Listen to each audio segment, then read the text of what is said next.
here I'm just showing the puppy like what we want eventually for healing. And where to put its feet. Yes, yes.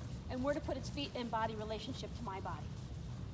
This is something that we're not going to focus hard on because the puppy's so young. Yes. But I want to encourage what I want later in life. And so you're just imprinting the idea behind where to put the body. Yes. And I'm not discouraging his mistakes. Because training is all about wanting to learn and engaging with the learning. Yes. Break. This is Leo. How old is he? He's 4.5 months. Yes. So I want him on the left side because we might compete on him, or we don't know yet.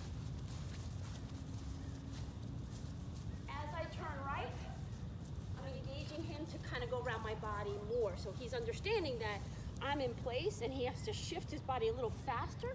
But if I turn him left, I have to move my body more and he has to hold his body position and put his feet somewhere. And so that's just basically understanding where to put his feet. So if I turn left, yes. I want his back hind end to turn and shift with me.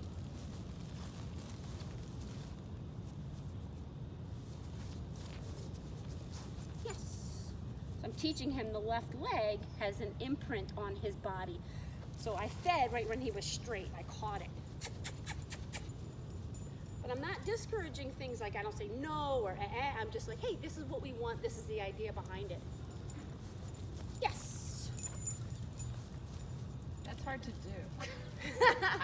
But once, say what you want, not what you don't want. Yeah, that's very true. I mean, the hardest thing about dog training is to keep encouraging what you do want, and then rewarding that, and then learning how to discourage the things you don't want and how to handle things that are really bad in a dog. Like say if the dog is really nipping and going after the food and being negative, well then I would add a correction there to the point where the dog will remember not to be too forceful, but this dog is not like that.